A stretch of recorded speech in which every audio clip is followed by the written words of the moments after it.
Aujourd'hui, nouveau guide spécial sur l'hypertrophie, mais avant toute chose, tu sais évidemment que si tu veux me soutenir et soutenir Strange Strategy, il y a 2 options. Première option, c'est directement de choisir tes compléments chez NutriPure avec le code stratège, tu as directement 10. Et si tu veux travailler avec moi, tu as toutes les informations qui sont directement dans la description. Alors, avant de parler d'hypertrophie, hein, une question qui revient tout le temps, c'est: «OK, bon, dans le powerlifting, comment je vais faire pour devenir plus musclé?» Alors, il y a une théorie, qu'on va essayer de voir ensemble, c'est-à-dire que, on a beaucoup de connaissances sur l'hypertrophie, mais en général, eh bien, les hommes mentent mais pas les chiffres. Donc je t'ai mis, directement sur la vignette, tu as dû le voir si tu as cliqué sur les vidéos. Mais je vais te mettre un petit exemple, je vais essayer de te mettre dans l'écran, mon physique en 2020 et mon physique en 2025 qui n'ont, rien à voir alors que je fais à peu près le même poids. Sur la photo en 2020, je devais faire aux alentours de 78-79 kilos. Et sur la photo de 2025, en fait, c'est une photo qui est un petit peu plus âgée que 2025. Donc aujourd'hui, je pèse même un peu plus lourd, donc je pense que le physique serait encore un petit peu plus épais. Il doit y avoir 2 ou 3 kilos d'écart, grand maximum. Et en fait, je pense que ce guide, il est nécessaire parce qu'il y a beaucoup de choses que je vois du côté de l'hypertrophie pour le power, qui expliquent en fait pourquoi on voit plein d'athlètes qui s'entraînent déjà depuis un petit moment et en fait, qui sont tout simplement pas assez musclés. Et ce qui est assez intéressant, c'est que, souvent le côté théorique, j'ai envie de dire, le côté en termes de connaissances, il est connu, mais l'application, elle est catastrophique. Et là-dessus, ce que je vais te proposer dans ce guide, c'est pour ça que je vais commencer avec un préambule. 1 chose, c'est que je vais te proposer à la fois des recommandations scientifiques. Donc ces recommandations scientifiques, elles vont venir, principalement de la pyramide de la team 3D Muscle Journée, donc qui est un peu la pyramide de base, finalement, qu'on utilise, dans l'hypertrophie. C'est un bouquin qui est super, hein, qui s'appelle La pyramide, de la musculation et des sports de force. Ça a été traduit en français, à la base, c'est un bouquin qui est en anglais. Je te propose évidemment aussi de t'inspirer de la méthode de Lavier 1, 2 et 3 qui en plus, voilà, sur le 3D Muscle Journée, ils sont très branchés sur cette idée de la pyramide, et des variables qui influencent en fait, la pratique sportive. De Lavier, il a une approche beaucoup plus qui est, d'orientation anatomique. Et puis évidemment les travaux de Schoenfeld et Hackett sur lesquels je vais me baser un peu pour essayer de te transmettre mon savoir. Et pas seulement mon savoir, mon objectif, il est surtout de te donner des clés pratiques qui en fait éviteront de te faire total 600 et de ressembler à un phasme toute ta vie parce que bah, en fait c'est quelque chose que je remarque avec beaucoup d'athlètes, c'est que dans le powerlifting il y a cette crainte de pas avoir l'air assez musclé. Et en fait, c'est une crainte qui est légitime. C'est-à-dire que je vois beaucoup d'athlètes qui sont relativement forts et qui, à un moment donné, vont se prendre en fait un mur, et on va en discuter, qui, à mon avis, vient du fait de ne pas être assez musclé. On va en discuter directement. Sur le fait qu'il y ait des recommandations scientifiques, je te mettrai une petite liste de références dans la description, parce que sinon on va toujours me demander: «Ouais, mais sur quoi tu te bases?» Donc je te mettrai tout simplement les ouvrages avec lesquels j'ai préparé ce petit guide, que je t'invite à lire, évidemment, pour aller chercher l'information à la source et que tu puisses, tout simplement, vérifier que ce que je te raconte, je ne le sors pas uniquement de mon chapeau. Il y a aussi un côté un peu pratique, c'est que dans ce guide, je vais te donner en fait ce que j'applique avec mes athlètes et en fait ce que, mes coachs, que ce soit Romain ou Eliab, ont pu appliquer avec moi et comment en fait je suis passé, bah, de mon physique, où je ressemblais à une ficelle, en 2020 à un physique, je suis pas bodybuilder, je suis pas le plus musclé du monde, certainement pas, mais un physique qui est suffisant pour avancer dans ma pratique en termes de powerlifter. J'ai posté, dernièrement sur Instagram un post qui, m'a amené pas mal en fait de discussions avec des athlètes, où je tiens, l'idée que c'est pas une idée qui vient de moi, hein, c'est une idée, qui vient de Sean Noriega, mais qui elle-même vient de Joey Flex. Merci à Romain pour m'avoir, reparlé de ça justement, sur le fait que le powerlifting, c'est du bodybuilding qui est spécifique, en fait. Il y a beaucoup d'études qui montrent que, en fait, le powerlifting, qu'est-ce que c'est? C'est du bodybuilding où l'objectif va être de devenir plus fort, mais pour devenir plus fort, il faut plus de tissu à contracter. Sauf que la différence qu'il y a entre les powerlifters et les bodybuilders, c'est que pour le powerlifter, le muscle, a pour fonction d'augmenter son total. Pour le bodybuilder, il va nous parler beaucoup plus d'équilibre physique, du fait d'avoir un physique qui est harmonieux. J'ai envie de dire que le powerlifter, je ne veux pas dire qu'il s'en fout parce qu'il a pas envie de ressembler à une sauterelle, mais son objectif, c'est pas, par exemple, je sais pas, je donnais un exemple tout bête, hein, mais un powerlifter qui aura une taille, assez large, est-ce qu'il en a quelque chose à faire dans l'absolu? Peut-être pas. Un bodybuilder, bah, va se poser peut-être la question, est-ce qu'il a besoin encore d'aller travailler ses lombaires? Est-ce qu'il a besoin peut-être de mettre un gros focus sur ses épaules pour avoir cette apparence en V? C'est possible. Mais toujours est-il que, en fait, on est sur des sports qui sont très voisins. Et c'est ça qui, à mon avis, est souvent assez mal compris. C'est qu'on va avoir plein de powerlifters qui ont beaucoup de connaissances dans le powerlifting et qui abordent le bodybuilding d'une manière très très très différente. On va en parler et à mon avis, c'est ça qui fait qu'on a aussi des athlètes qui bah, progressent pas trop physiquement. Et je pense que c'est dommage. Alors pour moi, l'hypertrophie, c'est une stratégie qui est rarement perdante. Je vais tout simplement, prendre un exemple très, très simple, hein, mais j'ai jamais vu un athlète qui était trop musclé. En fait, au niveau, national, même si tu regardes, au niveau international, tu vas voir assez souvent que, en fait, celui qui est sur la première marche du podium, bah, c'est le plus musclé, en fait, de l'équipe et ça, c'est quelque chose qu'on observe assez souvent. Quand tu vois un athlète, tu sais déjà quasiment, son niveau de performance. Il y a quelques exceptions et souvent, on va me dire: «Oui, mais regarde machin, il a un sumo super droit, pourtant il a pas des super grosses cuisses» et cetera. On parle pour le commun des mortels. On parle pas pour l'élite génétique qui a potentiellement les meilleurs leviers du monde, mais de manière générale, quand tu vois un mec qui est énorme, tu te doutes que son bench, il va être bon. Tu vas rarement voir enfin, cette corrélation, elle est assez claire, voire même, moi, j'irais sur de la causalité.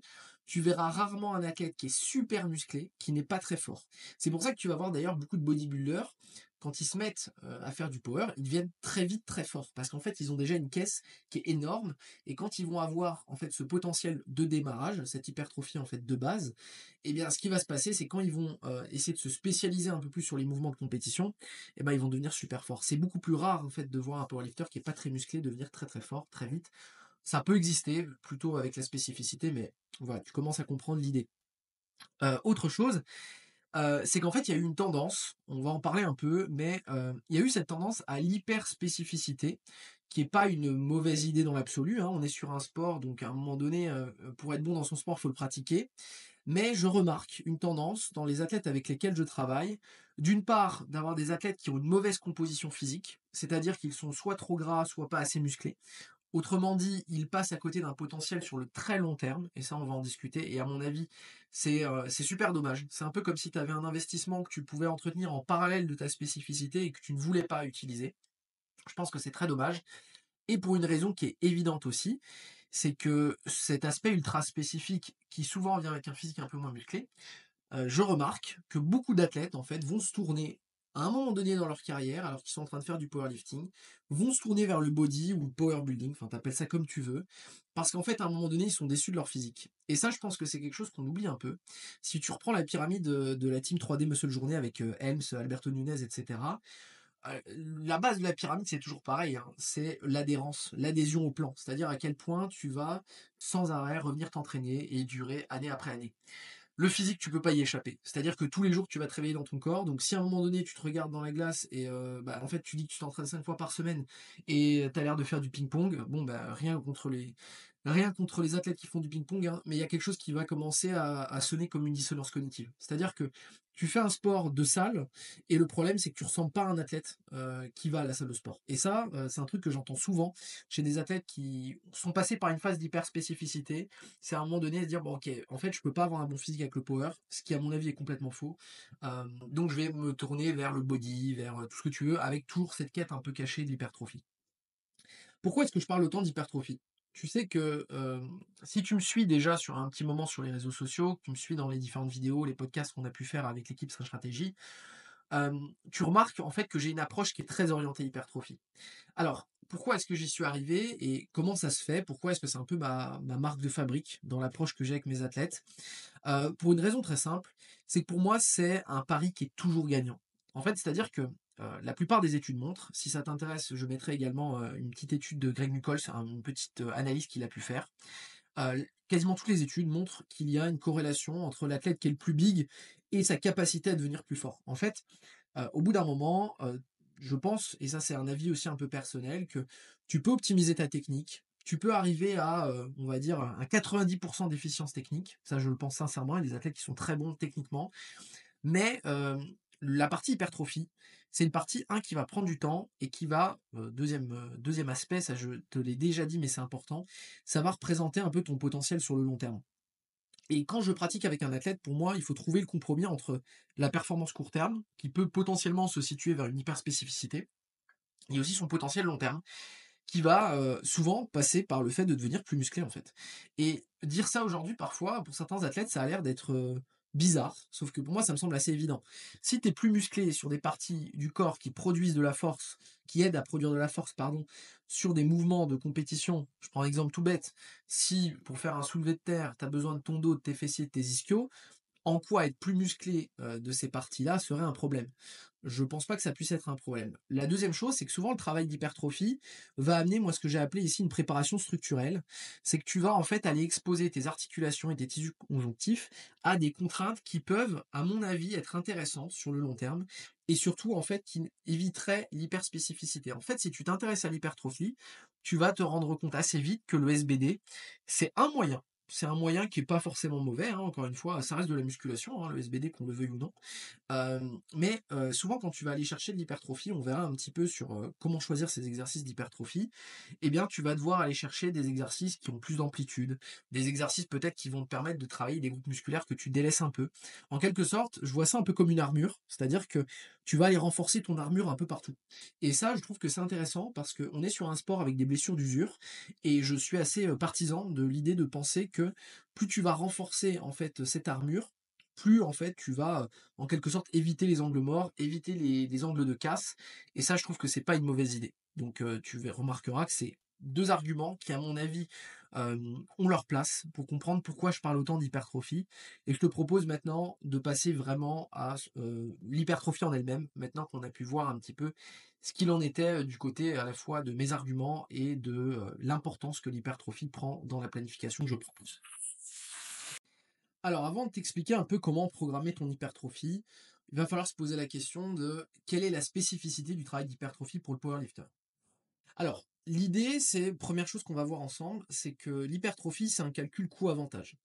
On est d'abord et je dirais avant toute chose, on est des athlètes de force. Donc, l'idée, c'est pas de devenir un spécialiste de l'hypertrophie. Un spécialiste de l'hypertrophie, c'est un bodybuilder, c'est son sport.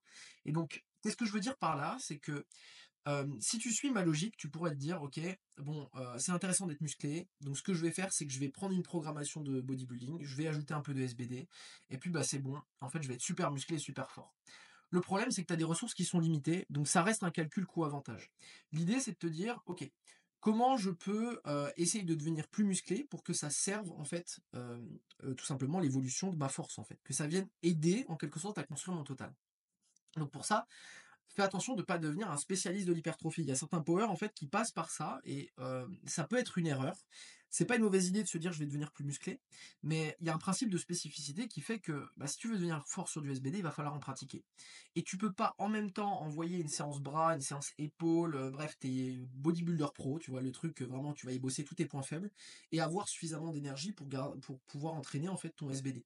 Ça, c'est vraiment un truc que je t'invite à vraiment à réfléchir, c'est quelle part d'entraînement tu vas donner à l'hypertrophie et quelle part de ton entraînement tu vas donner au SBD. Normalement, si tu es un athlète à peu près rationnel, la majeure partie de tes ressources vont être allouées au SBD. Tu es un athlète de force, donc tu vas faire ce que ton sport te demande. Encore une fois, c'est un calcul qui est difficilement, je dirais, modélisable. Je peux pas te dire, bon écoute, tu dois mettre 50% dans l'hypertrophie, 50% dans la spécificité. L'enjeu, c'est de trouver, toi, en fonction de tes préférences, en fonction de ce qui fonctionne, et je vais te donner quelques conseils par la suite sur comment justement choisir cette part d'hypertrophie que tu mets dans ta programmation. Le gros problème qu'on a avec l'hypertrophie, c'est que c'est une question de dose. En fait, il faut essayer de comprendre à quel point il faut faire suffisamment de volume pour déclencher une réponse en termes d'hypertrophie. Et d'ailleurs, c'est là, on va en discuter, mais je t'en parlerai un peu dans les tips à la fin de cette vidéo. Pourquoi en fait, tu as plein de powerlifters qui, à mon avis, sont pas très musclés, c'est que le volume nécessaire pour progresser, il est pas énorme, mais le problème, c'est que tu peux pas te limiter à une ou 2 séries de temps en temps avec une surcharge moisie, de temps en temps rajouter un petit PR sur tes curls et puis faire 2 séries de biceps par semaine. Tu auras jamais des gros bras et je crois pas à cette méta de d'une très, très haute intensité avec très peu de volume pour la majorité des athlètes. Je t'expliquerai pourquoi. Parce qu'à mon avis, il y a déjà un principe de volume minimum pour déclencher une réponse. Et 2e chose, c'est que pour pouvoir emmener ces séries suffisamment loin, en termes d'intensité, ça nous demanderait de les emmener extrêmement loin. Et je doute que la plupart des athlètes puissent y arriver après avoir fait du squat, du bench ou du terre, par exemple.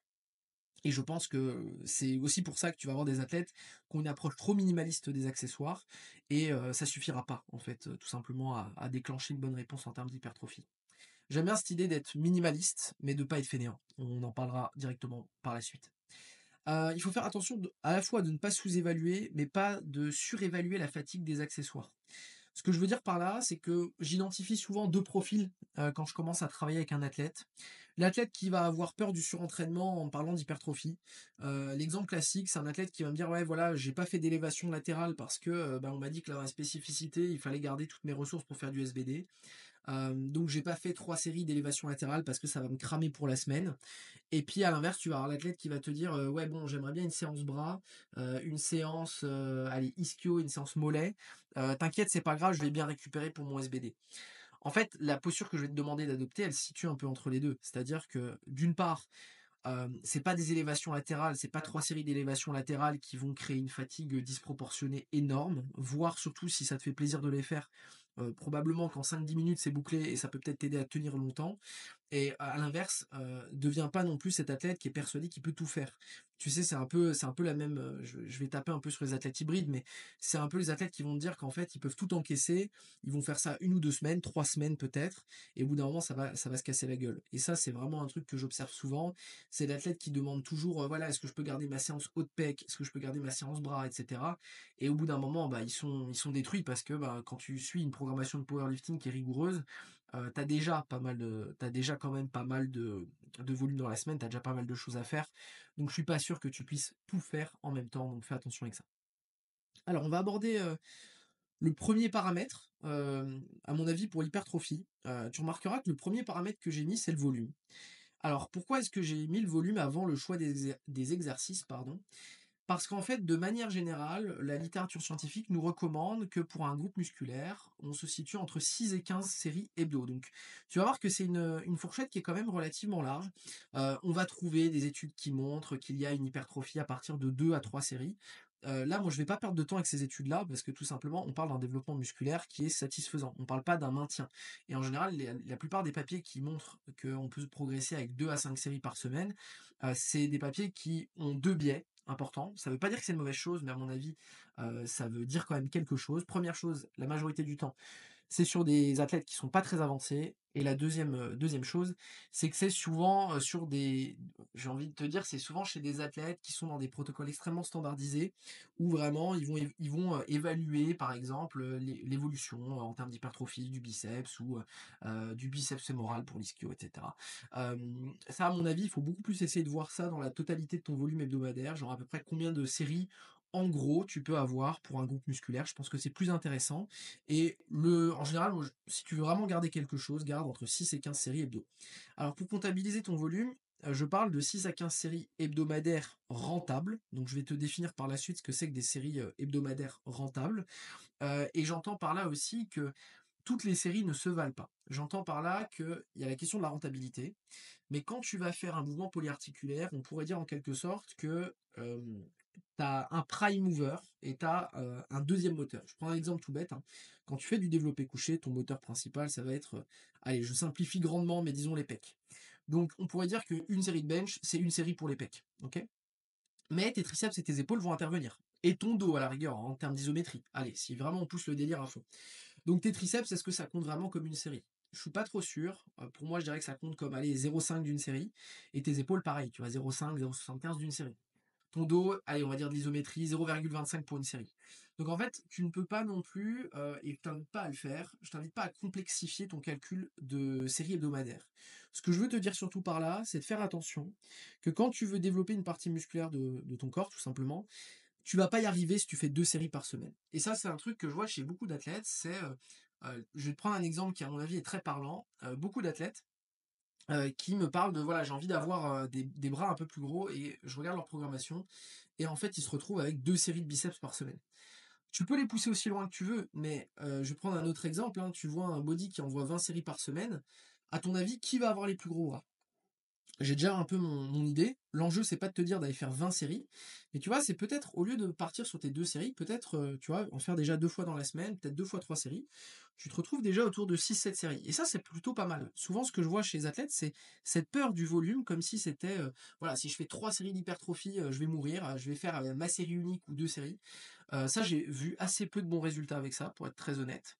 Et souvent, en fait, cette donnée du volume, à mon avis, elle est beaucoup trop isolée de l'intensité. C'est-à-dire que plus ton intensité va être faible sur tes exercices accessoires, plus potentiellement le volume va pouvoir monter. C'est-à-dire que volume va monter si intensité diminue, et inversement. Sauf que le problème, c'est que l'excuse de l'intensité est devenue pour beaucoup d'athlètes, en fait, une excuse à mon avis pour pas en faire assez. C'est un truc que je vois souvent, c'est ouais, après mon squat et mon bench, je suis super fatigué, donc je vais faire 2 séries à l'échec et puis emballer c'est pesé. Bon, si tu débutes, ces 2 séries, si tu as rien fait avant, OK, pourquoi pas.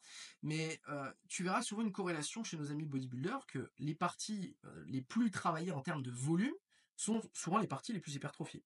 Donc ça là-dessus, à mon avis, il faut pas que tu négliges ça, et surtout qu'en fait, il y a une analogie que j'aime bien de Mike Tuchscherer qui dit que le volume est ce qui va, faire, en quelque sorte monter l'exemple qu'il prend très simplement, il parle en fait, il parle tout simplement du bronzage. Il prend un exemple très simple que j'avais adoré.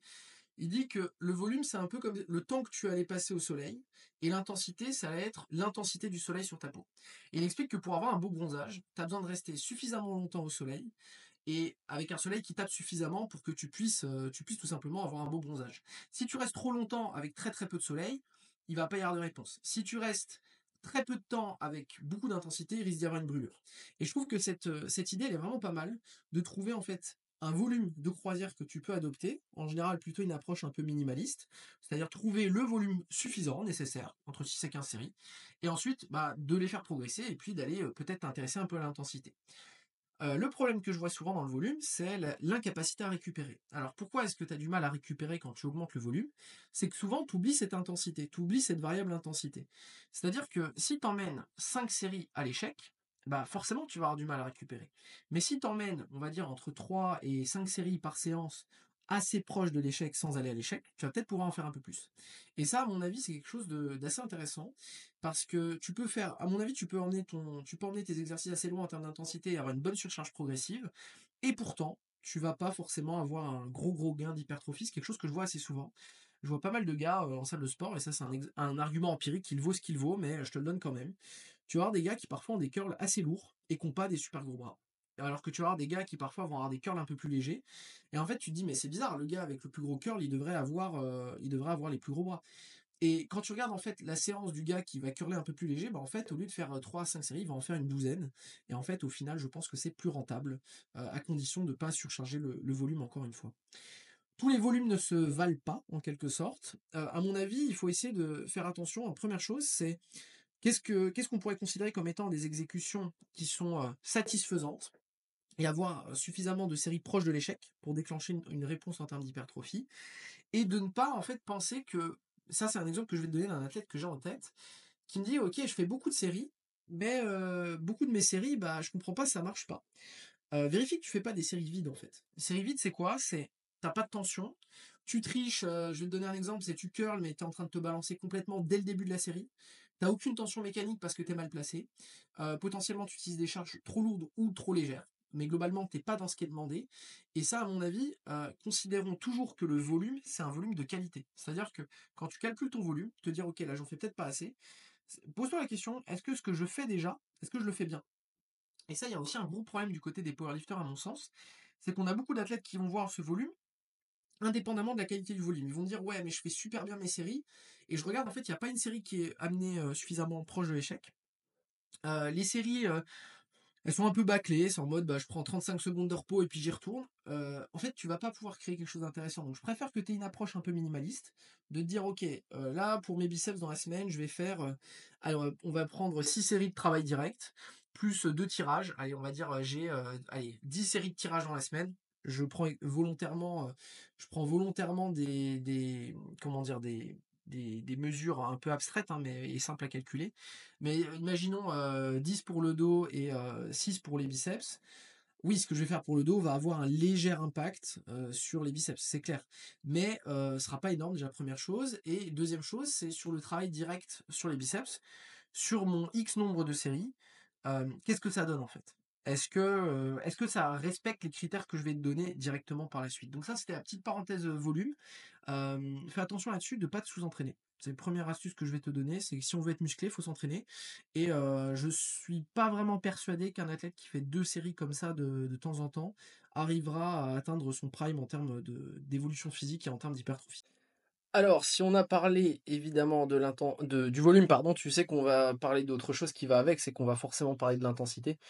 Parce que si on veut essayer de se muscler, le volume, c'est pas suffisant. C'est-à-dire que réfléchir uniquement sur du volume, ce qu'il faudrait faire, c'est en parallèle de faire ton SBD, c'est de faire, on va dire, 20 séries d'élévation latérale et puis c'est parti, tu es musclé.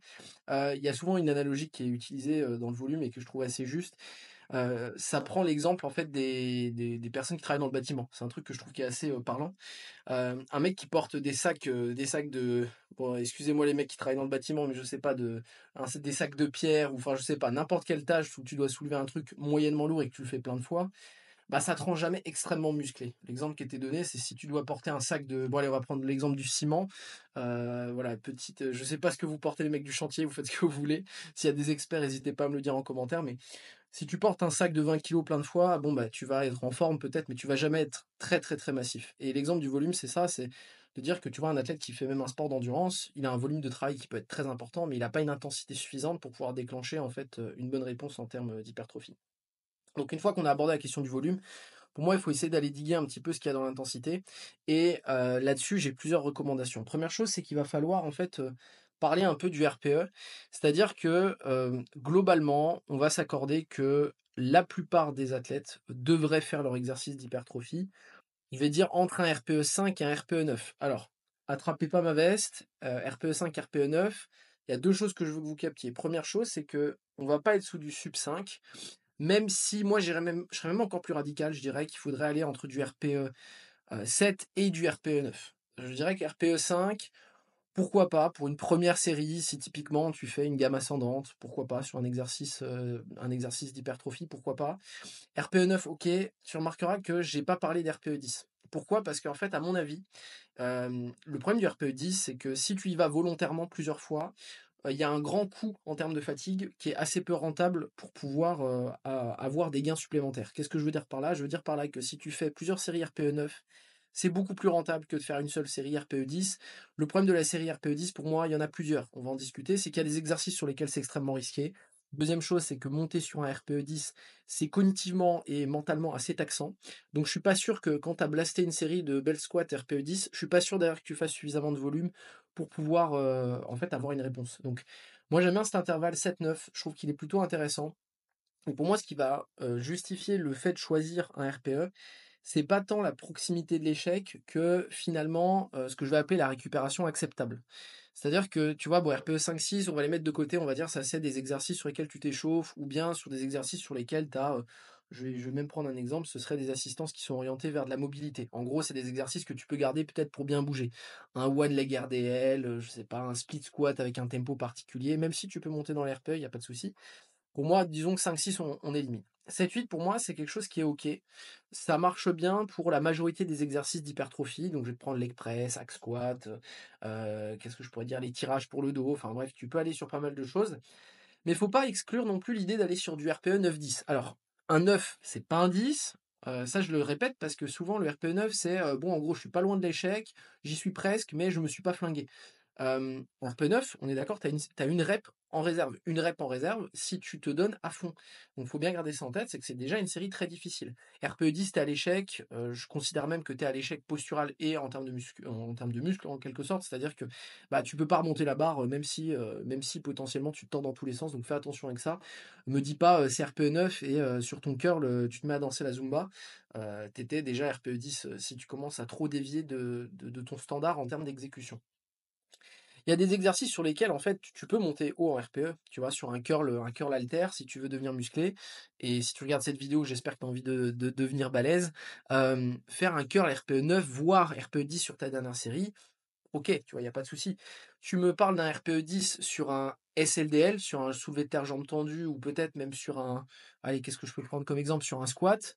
Je suis un peu moins chaud, tu le sens tout de suite, parce que bah en fait, tu as beaucoup de chances de te faire mal en fait. À mon avis, plus tu vas être sur un exercice en libre, en plus de ça, s'il est polyarticulaire, et que tu ajoutes à ça le fait que potentiellement il y a des groupes musculaires qui peuvent facilement snap en quelque sorte, genre le bas du dos, tes genoux, bref, tu pas sur un exercice qui est super, friendly pour envoyer, RPE 10.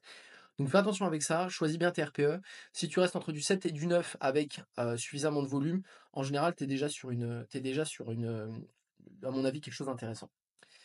On a parlé du lien entre volume et intensité. Je te l'ai souvent expliqué en fait que l'intensité était au profit du volume, c'est-à-dire que au service pardon du volume, c'est-à-dire que il faut pas que tu montes trop en intensité pour que tu puisses en faire assez.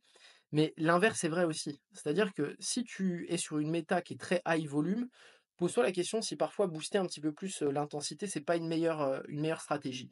Je le dis notamment pour des athlètes qui aiment pas s'entraîner forcément très longtemps. Je préfère carrément un athlète qui va faire 2 ou 3 séries avec un RPE 8-9 bien exécuté, qu'un gars qui va me dire bah, je vais faire 6 séries, mais en fait c'est RPE 5. Je pense que c'est plus intéressant pour un athlète de FA, tout simplement parce que tu vas passer moins de temps à la salle. Tu vas potentiellement avoir des séries qui sont plus rentables. Et il y a cette idée aussi, on en parlera, mais il y a cette idée souvent je cherche le mot en français, mais de coût additionnel par rapport aux bénéfices additionnels. Cette idée un petit peu qui a comment formuler ça? J'en parle dans la fréquence, c'est il y a des points de rendement et ça on va en discuter, c'est que c'est très important de capter ça, que en fait toute série que tu ajoutes est potentiellement moins intéressante que la précédente. En fait, il y a une sorte de sweet spot qu'il faut essayer de trouver et ça là-dessus, si ça t'intéresse, tu peux directement regarder, les travaux, c'est une équipe qui travaille, souvent sur l'hypertrophie qui s'appelle Data Driven Strength, donc ça tu les retrouves sur Insta, tu les retrouves, sur leur site internet, très bon site internet d'ailleurs que je te recommande, qui sera évidemment dans la description pour que tu puisses regarder. Ils expliquent en fait qu'il faut voir la plupart des phénomènes en muscu un peu comme une gaussienne, c'est-à-dire que tu as un sweet spot où si tu montes au-delà, bah, potentiellement, tu as des, diminishing, return, tu as des retours sur investissement qui sont pas bons et sur l'hypertrophie, c'est clairement ça. Ensuite, en termes de format, ce que je vais te dire, c'est je veux dire en fait, je veux te dire la même chose par 2 moyens. Le format, il doit être simple. Quand tu veux faire de l'hypertrophie, arrête de vouloir inventer des trucs. Je vais te le dire, honnêtement, reste sur un 6-15 reps, allez 6-20 reps, si vraiment tu es sur de l'isolation et que tu as peu d'amplitude, pourquoi pas monter les reps pour avoir un temps sous tension intéressant, mais va pas sur un format de l'espace. En fait, un format simple, pour moi, il doit permettre de répondre à la question du volume et à la question de l'intensité. Donc ça, c'est la première chose que, à mon avis, que veut dire un format simple. Et en ce qui concerne le type, de format, est-ce que tu fais, ce qu'on appelle du RPT, du reverse pyramid training, c'est-à-dire tu fais une série par exemple, je sais pas, de 6, la deuxième de 8, la troisième de 10, ou est-ce que tu fais un top set des back-off, genre tu fais un 1 x 10 RPE 9 et derrière tu fais un 2 x 10-12 RPE 6, j'en sais rien, tu fais ce que tu veux, ou est-ce que tu fais un 3 x 10-15? Je vais être très honnête là-dessus, je m'en fous. En fait, très honnêtement, si, c'est ça l'occupation principale de ta programmation en hypertrophie, tu rien compris et c'est clairement pour ça que je fais ce guide-là. En fait, tant que tu respectes les paramètres volume, intensité, fréquence, périodisation et cetera, si tu fais ce qu'il faut et que par-dessus tu ajoutes une surcharge progressive, en fait, tu as gagné. C'est-à-dire que je préfère carrément un athlète qui me dit: «Je vais faire des top sets et des back off sur des assistances» parce qu'il trouve qu'il y a un côté fun, mais il le fait. Moi, ça me va. Si un athlète me dit: «Bah, j'aime bien faire un 3 x 10-15 comme ça j'autorégule en fonction de la charge et de la proximité de l'échec», OK. T'aimes faire différents formats, t'aimes faire, je sais pas, une gamme montante, OK, pourquoi pas. En fait, ce que je veux dire par là, c'est secondaire. C'est super secondaire, en fait. Ce qui compte, ça va être volume, intensité dans lesquelles, pardon, tu vas venir mettre une surcharge progressive. Alors ça, pourquoi je l'ai mis si tard? Parce que si tu es assez familier du monde de la muscu, on te parle tout le temps de cette surcharge progressive. Alors, la surcharge progressive, je vais te donner un exemple super simple. Fais une série par séance, je te garantis que tu vas arriver à faire une surcharge progressive sans arrêt. Tu vas pouvoir ajouter ton kilo supplémentaire, ta rep supplémentaire. Mais je t'ai parlé de cet effet de dosage. Si tu as pas suffisamment de volume, suffisamment d'intensité, en fait, je m'en fous un peu de ta surcharge progressive. C'est-à-dire que si tu as une surcharge progressive mais que tu en fais pas assez, bah, très bien, tu vas devenir fort sur ton curl biceps, il y a pas de souci. Mais en fait, tu as pas accumulé assez de d'économie, en fait, là-dessus. Tu as pas mis assez d'argent dans ta tirelire, en quelque sorte, pour déclencher une réponse. Et ça, pour moi, c'est l'erreur principale des athlètes de FA, c'est qu'ils ont cette recherche de surcharge progressive en priorité, qui est un truc, en fait, qui est assez proche de l'idée du power, hein, de faire monter le total. Sauf que, bah, si tu pas assez de volume, pas assez d'intensité sur tes assistances ou tes exercices d'hypertrophie, bah, en fait, tu vas rester, peut-être pas très musclé. Donc attention avec ça. La surcharge progressive, oui, quelle qu'elle soit. Ajouter une série, ajouter une rep, ajouter, un peu de poids, enfin bref, quelle que soit la manière de rendre ça plus difficile progressivement et adapté avec un rythme de progression qui est adapté, mais en gardant en tête cet aspect-là. Si tu fais de la surcharge progressive, mais que tu as commencé RPE 5 ton bloc, en fait, tes 3-4 premières semaines de progression, elles vont servir à rien. Et je vais t'en parler après parce que il est là le problème à mon avis. C'est qu'il y a beaucoup d'athlètes qui oublient volume intensité, mais qui me parlent sans arrêt de surcharge progressive. Si tu as 2 séries par semaine, avec une super surcharge progressive, c'est pas mal. Mais, est-ce que tu gagnerais pas peut-être à aller chercher, 6-7 séries avec peut-être une surcharge progressive peut-être moindre, peut-être moins importante, mais si tu arrives à faire ça sur 5, 6, 7, 8 séries, qui a gagné à ton avis? Moi, j'ai déjà la réponse. Tu connais un petit peu mon avis là-dessus, donc volume, intensité d'abord et ensuite, la surcharge progressive. Maintenant, on va parler de la fréquence. Alors, ce qu'on sait aujourd'hui, c'est que la synthèse protéique, le fait de pouvoir reconstruire du muscle après avoir abîmé ton muscle en quelque sorte, tu connais cette théorie, hein, cette idée que quand on propose au corps un stimuli, bah, il se répare et puis il grossit, ainsi de suite. Bon, ça, si tu regardes cette vidéo, j'espère que tu as déjà mis les pieds dans une salle de sport et que tu t'y connais un petit peu là-dessus. Ce qu'on sait, c'est que l'athlète naturel a besoin d'une fréquence relativement importante. Donc, je t'ai mis 2 fois semaine, pour moi, c'est le minimum. C'est-à-dire que le bro split une fois tous les 10 jours, une fois tous les 7 jours, je pense pas qu'il soit adapté à beaucoup d'athlètes. Parce que tout simplement, bah, ta synthèse protéique, elle diminue. C'est-à-dire, au début, tu as un effet, où tu vas être musclé qui est assez rapide et ensuite la synthèse diminue assez fort et plus l'athlète avance, plus cette synthèse protéique, en fait, elle est très courte et donc en fait, la fréquence, c'est vraiment ton meilleur ami pour devenir musclé. Donc, une séance bras complète, je suis pas sûr de l'efficacité. Par contre, mettre des biceps ou des triceps plusieurs fois dans la semaine, tu es peut-être gagnant. Au-delà de l'aspect fréquence, moi je pars souvent sur cette idée du 2 fois semaine. Pour moi, la fréquence, ça sert aussi, quelque chose de simple, c'est caler ton volume, en fait.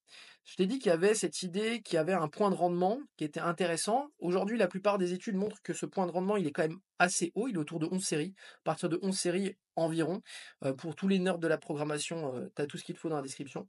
C'est-à-dire qu'au-delà de 11 séries, bah, potentiellement, bah, tu as pas forcément plus pour ton argent. Donc, le top là-dessus, c'est de faire idéalement, bon, on va prendre l'exemple sur 10 séries pour faciliter les calculs.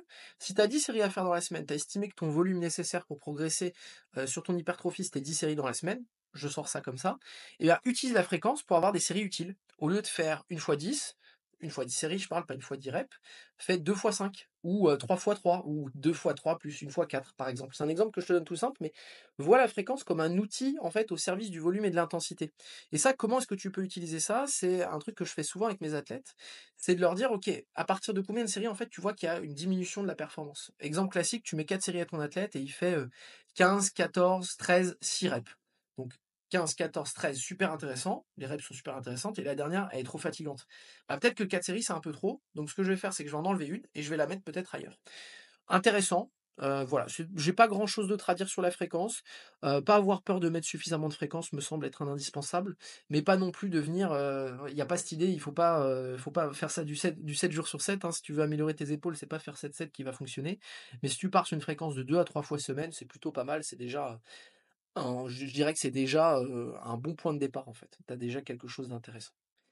Alors maintenant, on va aborder la question de la périodisation. Alors en fait, pourquoi est-ce que j'ai envie d'aborder la question de la périodisation? Parce que, on a déjà quelque chose à bien comprendre, c'est que pour que tu puisses devenir musclé, il y a une proximité de l'échec qui est nécessaire sur tes exercices accessoires. Ça veut dire quoi? Ça veut dire que si tu t'entraînes pas assez lourd et assez proche de l'échec, en fait, ton hypertrophie, elle sert à rien.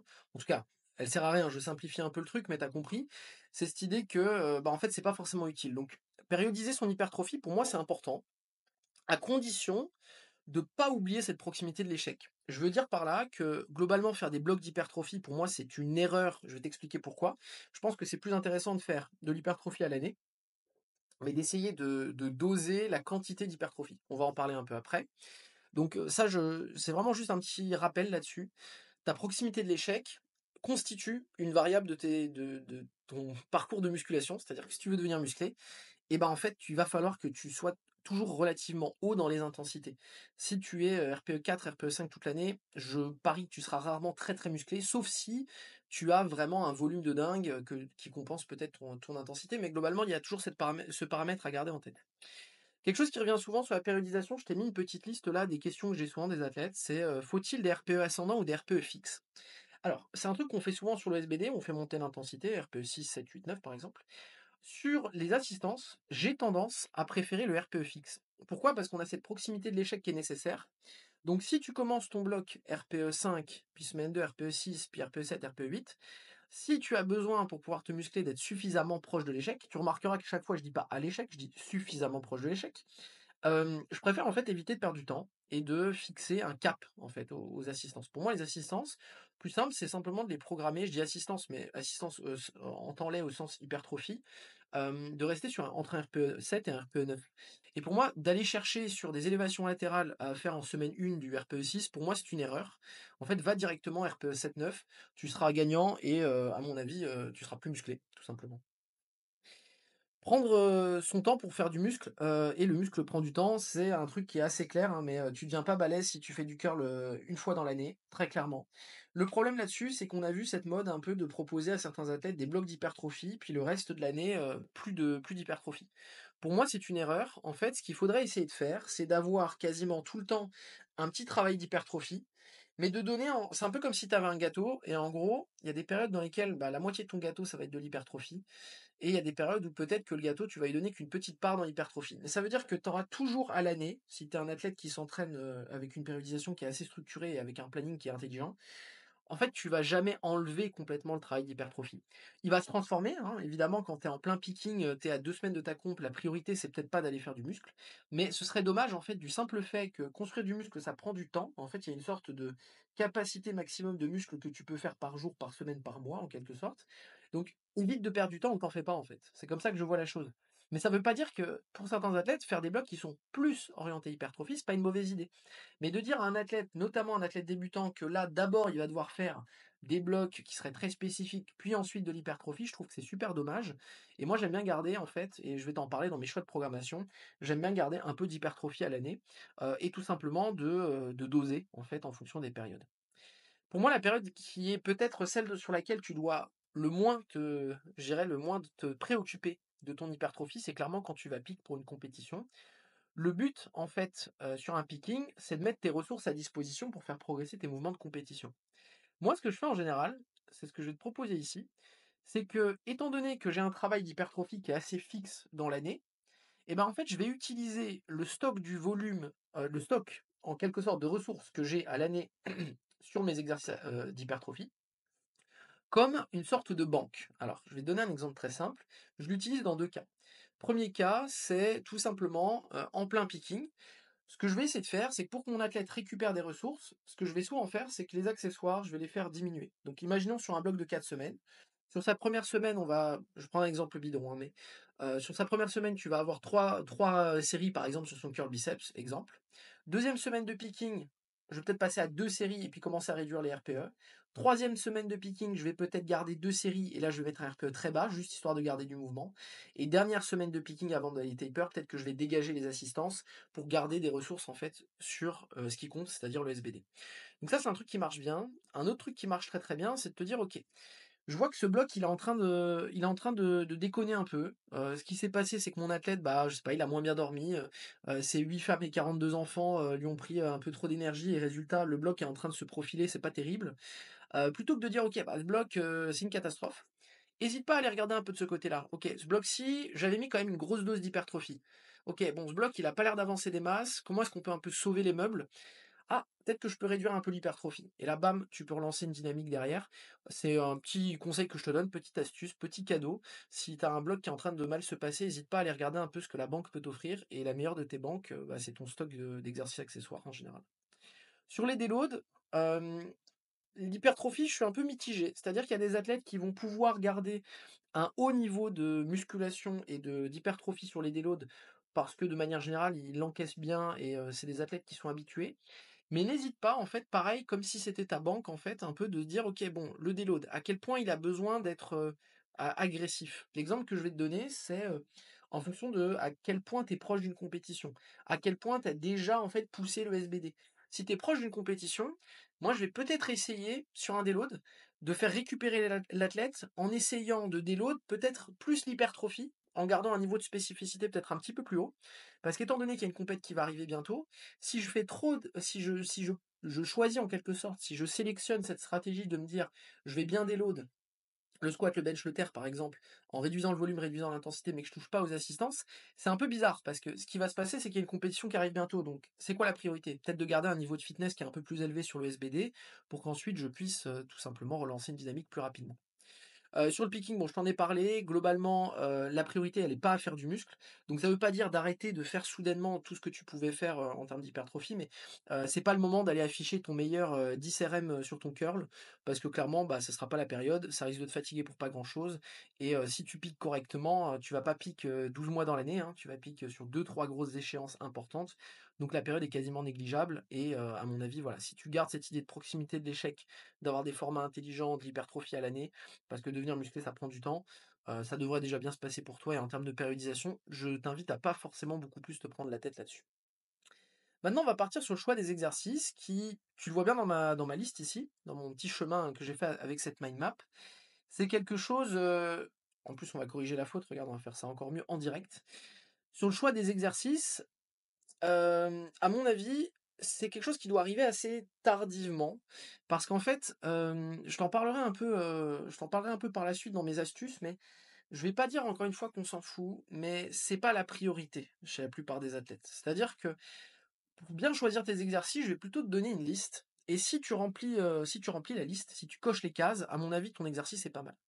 Pour moi, les 2 premiers arguments que j'utilise moi pour choisir les exercices d'hypertrophie, c'est l'étirement et l'amplitude.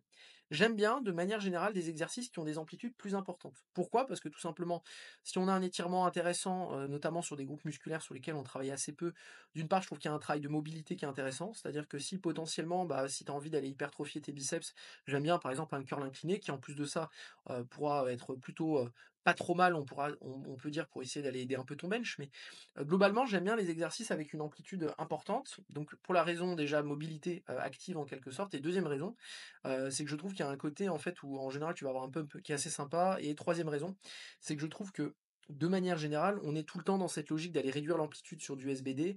Donc je trouve que d'un point de vue hypertrophie, aller chercher des amplitudes plus importantes, c'est intéressant, d'autant plus que en général, si tu fais du partiel, tu vas mettre plus lourd et je pense pas que ce soit toujours une bonne idée, pour l'hypertrophie. J'aime bien cette idée de peut-être qu'on peut en avoir plus avec moins de charge, donc j'aime bien avoir cette idée d'étirement et d'amplitude, et surtout avec, une standardisation. Qu'est-ce que j'entends par là? J'entends par là que quand tu vas avoir des exercices avec une certaine amplitude, garde toujours la même amplitude, comme ça tu as ton repère en fait en termes d'exécution.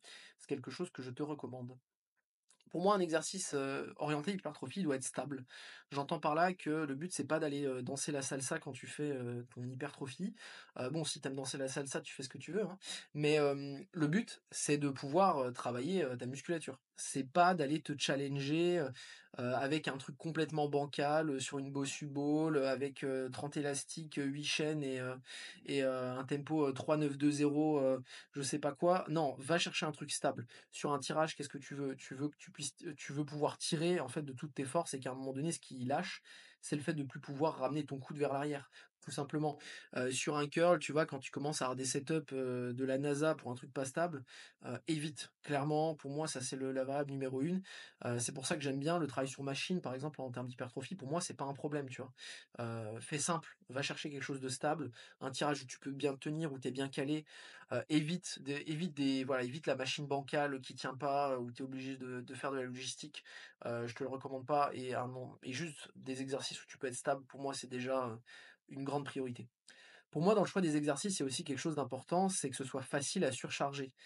Ce que je veux dire par là, c'est, prends des exercices où en fait, bah, tu peux charger facilement, notamment si tu t'entraînes en salle commerciale. Une fois que tu as trouvé un exercice qui se charge facilement, bah, hésite pas, en fait, à progresser dessus de manière simple. La manière la plus simple de surcharger pour moi, c'est d'ajouter 500 grammes ou 1 kilo. Donc si tu peux pas avoir une poulie parce qu'en fait, bah, je sais pas, ça va être ta poulie, allez, je prends un exemple dans des salles, notamment des salles orange où, bah, tu peux pas toujours, choisir tes incréments. Bah, est-ce que tu as pas un autre exercice où tu peux surcharger plus facilement? L'exemple que je vais te donner, c'est, je sais pas, tu veux faire un tirage vertical et au lieu de faire un lat pull down, tu veux faire des tractions, bah, ta ceinture de laisse, c'est super simple, tu prends un disque d'1 kilo et tu rajoutes par-dessus. Ça rejoint aussi un peu cette idée que je préfère un athlète qui choisit des exercices qu'il aime bien. Parce qu'en fait, le gros problème, et on va en parler, la plupart des athlètes, c'est qu'ils tiennent pas dans la durée. Ils veulent être musclés, mais en fait, ils font une fois de temps en temps un curl correctement parce que soit l'exercice qu'on a programmé, bah, ils ne l'aiment pas, soit, tout simplement, c'est pas un exercice, dont ils sont eux-mêmes persuadés de l'efficacité. Donc je préfère carrément, je vais te donner un exemple, hein, clairement, à mon avis, si tu veux faire tes épaules, si tu veux le faisceau latéral de tes épaules, tu es clairement gagnant à faire des élévations latérales à la machine ou au câble. Un câble bien réglé, pour moi, c'est le S tier, on va dire, pour faire tes épaules. Mais si tu kiffes faire tes élévations latérales devant le miroir et tu jamais de poulie, à 19 heures dans ton fitness park, bah, le plaisir et le choix volontaire, il va aller du côté des haltères, tu vois? Et c'est pas grave, en fait. Si ça permet encore une fois à je dirais d'avoir ton volume, ton intensité, pour moi, tu as tout gagné et c'est le but, en fait, de ton hypertrophie. Faut-il faire du polyarticulaire ou de l'isolation? Pour moi, la question se pose en fonction de ton niveau. Si tu es débutant, majoritairement du poly et un petit peu d'iso. Si tu es avancé, la question se pose et pour moi, la question qui va être importante, c'est aussi en fonction de ton temps dispo. T'as pas le temps de t'entraîner, OK, tu veux améliorer, ton hypertrophie sur ton dos et en même temps tes biceps, fais un tirage en supination. T'as le temps, bah, fais un curl et fais peut-être un tirage, un bras, avec une poulie bien réglée, style iliacro ou autre chose. Je simplifie un peu, mais ce que je veux dire par là, c'est arrête de penser que parce que c'est du polyarticulaire, c'est une mauvaise idée. En fait, à force de chercher de l'isolation sur tout, ça te fait des séances à rallonge et résultat, bah, tu vas pas le faire et si tu le fais pas, tu seras jamais musclé. Donc hésite pas là-dessus. L'exemple que je donne souvent, c'est des athlètes qui vont me dire: «Ouais, mais sur les dips, tu veux que je fasse des dips triceps ou des dips pecs?» Est-ce que tu as le niveau pour te poser cette question? Je suis pas sûr. Tu vois, tu veux améliorer tes triceps, bah, peut-être faire, je sais pas, tu as pas trop le temps, fais peut-être des dips. Tu as un peu plus de temps, bah, peut-être, à la fois faire des élévations, enfin des chest flies pardon et peut-être faire, des extensions triceps à côté. Mais tu vois, c'est toujours cette idée de ressources, volume, intensité.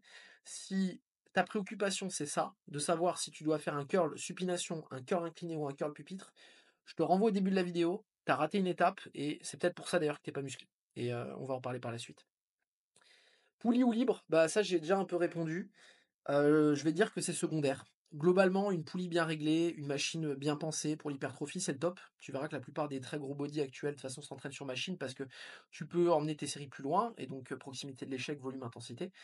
Mais si tu fais pas en fait. Et c'est ça toujours le truc, c'est, bah, si tu me dis que c'est mieux sur poulie, très bien, mais si tu jamais accès à une poulie, heu, voilà, qu'est-ce qu'il en est en fait? Donc, je te dirais surtout est-ce que tu préfères poulie ou libre? Et qu'est-ce qui fait que tu vas le faire plus souvent? Si tu me dis que c'est poulie, bah, on y va et on fera un curl à la poulie plutôt qu'un curl halter. Sur le choix des exercices, je vais t'apporter peut-être, à mon avis, le plus intéressant de cette vidéo. Arrête de changer d'exercice, sans arrêt. En fait, t'as pas besoin de choquer le muscle. Moi, j'ai une théorie là-dessus, j'appelle ça ma théorie des 8 à 12 semaines. Pour moi, quand tu choisis un exercice d'hypertrophie, les 4 premières semaines servent à l'apprendre, les 4 qui suivent, donc de 4 à 8 à progresser, et de 8 à 12, disons, les 4 dernières, à récolter. Ce que je veux dire par là, c'est que les premières semaines sur un mouvement d'hypertrophie, en fait, tu jamais vraiment dans la bonne intensité. Je vais te donner un exemple, tu apprends à faire un tirage, bah, 1re semaine, tu cherches le réglage de ton siège, 2e semaine, tu cherches la bonne charge, 3e semaine, tu commences à pouvoir aller où il faut, et 4e semaine, on va peut-être commencer à pouvoir pousser. Ensuite, ce qu'on va faire, c'est qu'on va lancer la surcharge progressive. Et ensuite, ce qu'on va faire, c'est que sur les 4 dernières semaines, on va peut-être pousser un peu la machine. Donc, tu pas besoin de confusion musculaire. Ton muscle, qu'est-ce qu'il veut? Il veut de la stimulation. Il veut de la clarté, il veut progresser. Il veut pas être choqué. Ça, c'est un bullshit, en fait. La seule chose que tu choques, c'est ton système nerveux. Si tu amènes chaque fois des exercices nouveaux, en fait, tu as un chemin, un nouveau chemin qui doit se mettre en place. Et donc, le but là-dessus, chez les athlètes de FA, choisis des exercices que tu kiffes et garde-les le plus longtemps possible. J'entends par là que ton curl, il est en train d'avancer, tu as suffisamment d'intensité, suffisamment de volume. Pourquoi tu as envie de changer? Si la raison c'est plaisir, etc., c'est une raison. Mais si c'est parce que tu as l'impression que bah, au bout de X semaines, il faut changer l'exercice, bah clairement pas. Je vais te donner un exemple tout con. Dans ma prog, j'ai des extensions triceps. Je fais les mêmes depuis 40 semaines.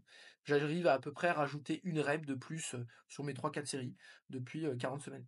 Bah, qu'est-ce qui s'est passé? Bah, mes bras ont grossi. C'est aussi simple que ça. Et ça, je pense que c'est un truc que je vois chez beaucoup d'athlètes et d'ailleurs chez beaucoup de coachs. Pourquoi tu changes les assistances en fait? Est-ce que ça fonctionne? Est-ce que ça fait ce que tu es censé faire? C'est-à-dire, est-ce que tu as ton amplitude, ta stabilité, facile à surcharger, suffisamment de volume, suffisamment d'intensité, etc. Je vais te le répéter 50 fois pendant cette vidéo, hein. Mais pourquoi tu changes d'exercice en fait? Tu avais encore de la marge pour progresser dessus? Oui. Pourquoi tu as changé? Oui, mais c'est un nouveau bloc donc. Non, non, non, chef. Tu as le droit de recommencer les mêmes exercices, voire même de continuer ton cycle de progression.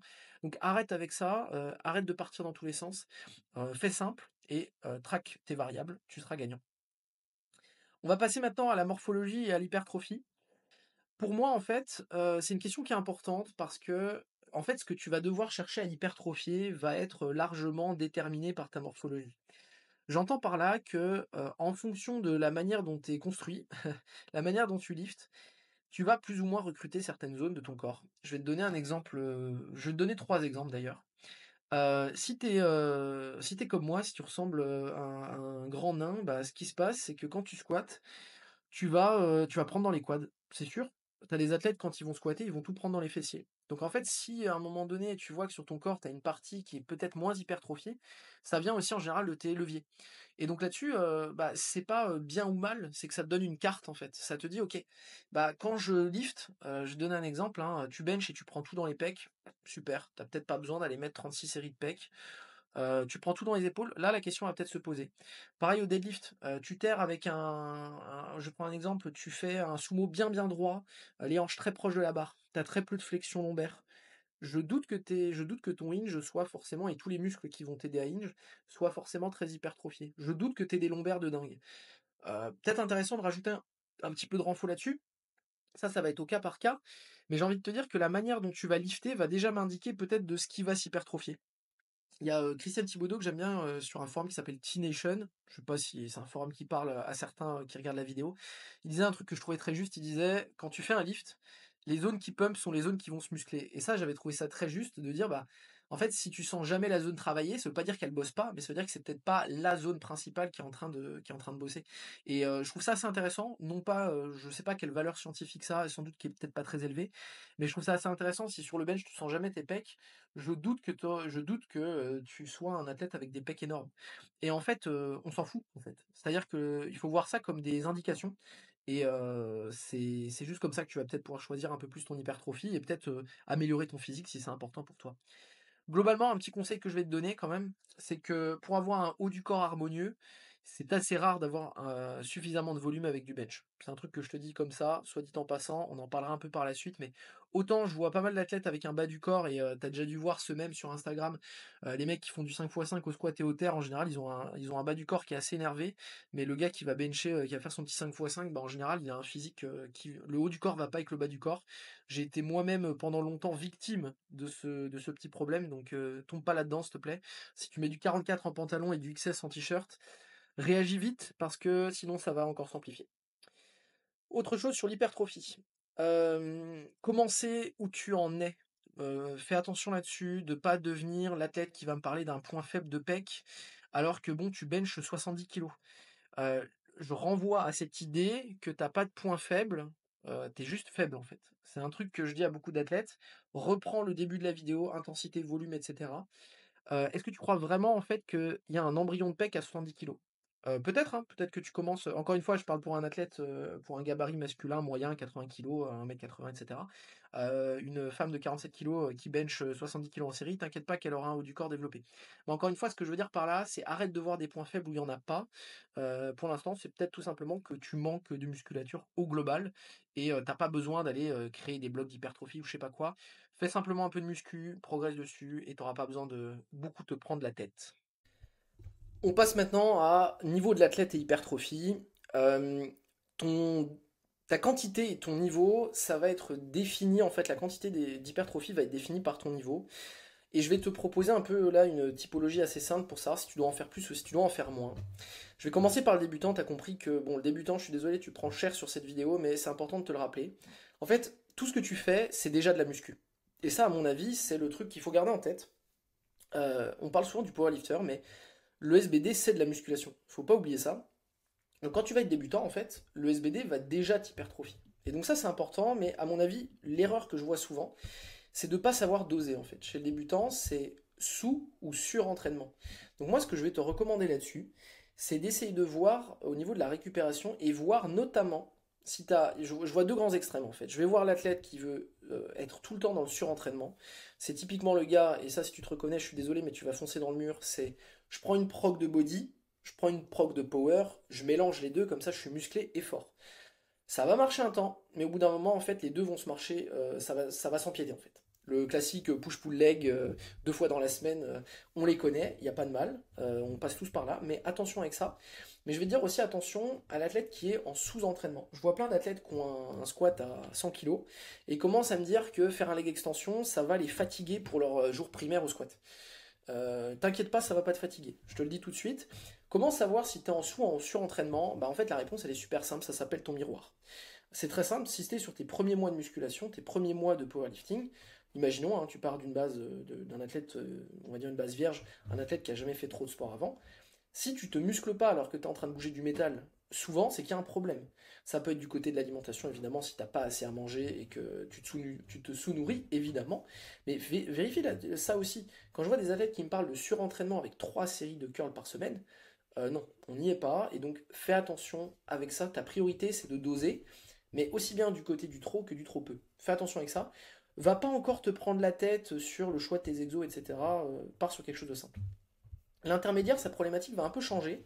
C'est qu'il va devoir surtout commencer à se poser la question de la structure. Donc, ce que j'appelle la structure, c'est le dosage, le volume et l'intensité. Et il va devoir essayer, en quelque sorte, de faire attention à deux choses, à mon avis. C'est comment arriver à structurer ces exercices d'hypertrophie de manière intéressante, c'est-à-dire que ça produise l'effet escompté. Donc, ne pas surintellectualiser la fatigue des assistances et en même temps ne pas se disperser. Pour moi, c'est un peu l'enjeu de l'intermédiaire, c'est qu'il va devoir essayer de trouver la dose d'hypertrophie qu'il peut garder dans sa programmation à l'année, donc peut-être pas 6 ou 7 exercices d'hypertrophie par séance, mais ne pas non plus devenir l'athlète qui va dire ouais voilà, j'ai fait un bench halter dans ma semaine, mes pecs sont cramés, je peux plus faire mon bench le lendemain. Fais attention avec ça. Donc moi, ce que je vais te recommander, c'est d'essayer de doser en fait avec un peu. C'est un peu comme si tu fais un gâteau et tu doses le sucre, tu vois. C'est-à-dire, bon, là, je suis en train de mettre du sucre, je goûte. Ok, le gâteau, il est pas trop mal. J'en remets un peu plus. Ok, je vais regoûter. Ah, c'est peut-être un peu trop sucré. Bah, pour la fois d'après, je vais faire gaffe. Bah, c'est un peu la même chose en fait avec l'athlète intermédiaire. Commence toujours avec une dose un peu minimum. Essaye de détecter déjà dans la structure, quand tu augmentes un peu tes assistances, qu'est-ce qui se passe dans ton microcycle.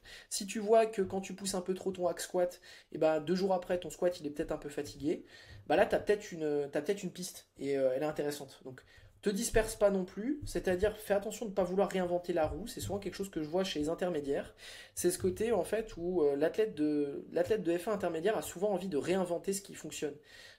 S'il n'est pas musclé, c'est parce qu'il n'a pas utilisé les techniques avancées, drop set, giant set, série de 100, j'en sais rien. Non, vérifie ton volume, vérifie ton intensité, et vérifie que tu progresses suffisamment longtemps et que tu fais ça longtemps. C'est comme ça que tu vas devenir musclé, hein. C'est pas en faisant une fois dans un bloc d'hypertrophie sur tes 12 blocs de l'année. C'est pas ça qui va être déterminant. Pour la tête avancée et très avancée, pour moi, c'est le plus difficile parce que tout simplement, en fait, va falloir commencer à devenir un peu chirurgical. J'entends par là que un athlète qui est très fort, en fait, tout va commencer à lui coûter. Je vais te donner un exemple assez simple, mais quand tu es très très fort, même un RPE 5, ça devient, je vais pas dire, ça devient pas forcément super lourd. Encore une fois, on va s'entendre là-dessus, mais si je t'ai parlé sans arrêt de la proximité de l'échec, si tu veux encore y aller, en fait, ça va commencer à te coûter. Je vais te donner un exemple perso, mais même quand j'essaye d'être RPE 5 sur. Je prends un exo sur lequel je suis pas mauvais en ce moment, mais sous les terres, j'ai entendu. Pour moi, un RPE 5 sur une série de 7 à 10, c'est entre 170 et 190. C'est un exemple, hein, c'est pas un flex, c'est des athlètes beaucoup plus forts. C'est juste pour te dire que, en fait, même si c'est RPE 5, objectivement, la charge elle est élevée. Donc, au bout d'un moment, tu vas quand même un peu te fatiguer.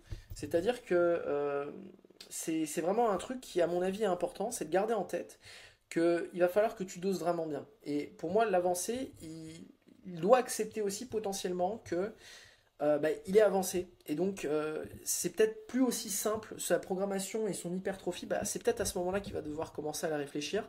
Mais bon, je te rassure là-dessus, t'es peut-être pas avancé pour l'instant et tu y seras peut-être jamais. Et c'est pas un problème hein, en soi. Je pense que je suis toujours intermédiaire alors que pourtant j'ai un niveau à peu près correct.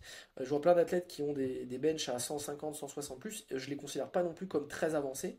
Donc voilà, fais attention avec ça. Petite parenthèse sur le niveau de l'athlète et sur l'hypertrophie. Alors maintenant, on va partir sur bon, ma partie, j'ai envie de te dire un peu préférée. C'est que maintenant, je t'ai donné la théorie, je t'ai dit ce qu'on savait. Et peut-être que pour l'instant, t'as pas appris grand-chose. Et tant mieux, j'ai envie de te dire, si t'as déjà ce savoir-là, bah, je suis super content pour toi. Mais pourquoi t'as pas 45 de bras? Comment ça se fait que avec tout ce théorie crafting, t'as tout compris sur l'hypertrophie, mais tu ressembles à un jogger? Et bah, on va en parler. Et on va en parler maintenant. Quels sont les freins à l'hypertrophie pour l'athlète qui pratique la force? Première chose, c'est l'adhérence et l'envie. En fait, le problème, c'est qu'il y a beaucoup d'athlètes qui voient le travail d'hypertrophie comme quelque chose de facultatif. Moi, je vais être franc avec toi. Pour moi, ça fait partie de ta mission d'athlète. C'est-à-dire que peut-être que t'aimes pas ça. On est peut-être d'accord là-dessus. Mais en fait, tu pourras jamais atteindre le meilleur des niveaux si à un moment donné, t'es pas musclé. J'ai pas dit forcément de faire des curls, de faire des élévations latérales. Ce que je veux dire par là, c'est qu'il faut que tu trouves un moyen pour que ton physique il évolue. Et si t'aimes pas faire des poulies, si t'aimes pas faire ton curl incliné, porter un débardeur et faire des photos torse nu dans ta salle, il n'y a pas de galère, il n'y a pas de souci. Je m'en fous. Là-dessus, tu fais bien ce que tu veux et la manière dont tu tiens dans ton entraînement, c'est toi qui vas devoir devenir ça. Mais le gros problème, c'est qu'il y a plein d'athlètes qui se rendent compte trop tard qu'en fait, ça faisait partie de leur travail. Et ça, j'ai envie de te le donner avec ce guide-là, c'est de te dire, en fait, c'est un peu comme quand tu vas faire, je sais pas, je prends un exemple, tu vas aller à la mer, et quand tu vas aller à la mer, bah, ce qui t'ennuie, c'est de faire 1 heure de voiture. Mais en fait, t'as pas le choix, c'est que si tu veux aller à la mer, bah, il va falloir que tu fasses 7 heures de voiture. C'est un peu pareil sur ton hypertrophie, c'est que il va falloir que tu le fasses. Et ça fait peut-être partie de ton travail de trouver une stratégie de comment faire cette hypertrophie. C'est pas comment arriver à l'esquiver, c'est comment faire en quelque sorte pour être sûr que tu vas le faire. Et donc, je te renvoie au début de la vidéo pour trouver des stratégies. Gros problème que je vois aussi, c'est qu'il y a plein d'athlètes en fait qui n'ont pas un terrain propice à la création de muscles. Le problème, c'est que si tu fais de l'hypertrophie et que t'as pas l'air musclé, bah ça t'encourage pas en fait à faire de l'hypertrophie. Moi, la boucle que je vois souvent, c'est des athlètes qui mangent pas assez. Et donc le problème là-dessus, c'est que s'ils mangent pas assez, ils n'arrivent pas à tanker assez d'hypertrophie parce qu'ils sont fatigués à l'entraînement. Et vu qu'ils sont fatigués à l'entraînement, ils n'en font sans doute pas assez. Si ils ou elles n'en font pas assez, ils stagnent. Et donc qu'est-ce qui se passe? Ils se disent, mais ça sert à rien que je mange plus parce que de toute façon, mon physique, il évolue pas. Et ça, c'est un truc qu'il faut garder en tête, c'est plus tu vas devenir musclé, plus tu vas pouvoir manger. Mais c'est aussi, ça va un peu dans l'autre sens aussi, c'est-à-dire que si tu as un terrain qui est propice pour créer du muscle, t'as mal nulle part, tu manges bien, et quand tu fais tes hypertrophies, enfin tes exercices d'hypertrophie, tu vois que ton physique A, il bouge, et B, tu vois qu'en fait les perfs évoluent, bah tu vas les faire. Et je te garantis que tu seras là le lendemain, le surlendemain pour les refaire. Et ça, c'est vraiment un truc qu'il faut essayer de voir, c'est en termes d'adhérence et en termes de terrain pour créer du muscle, est-ce que ça tu l'as déjà fait? Est-ce que ça c'est déjà dans ta to-do list d'athlètes? Si c'est pas le cas, me parle pas de choix d'exercice. En fait, ne me parle pas de ça, ne me dis pas oui, bah alors j'ai pas de bras parce que il faut que je fasse du curl pupitre, j'ai un buste court, j'ai lu sur Superphysique que j'ai un biceps court, pardon, j'ai lu que dans ce cas-là, il fallait faire un curl pupitre, et puis et son voisin qui dit oui, moi je veux un pic du biceps, donc je fais du curl, du Bayesian curl, et puis bah moi j'ai lu qu'il fallait faire du curl incliné. Honnêtement, c'est 1% de ta progression. Il faut que tu vérifies déjà ces variables-là. Est-ce que tu arrives à faire longtemps suffisamment?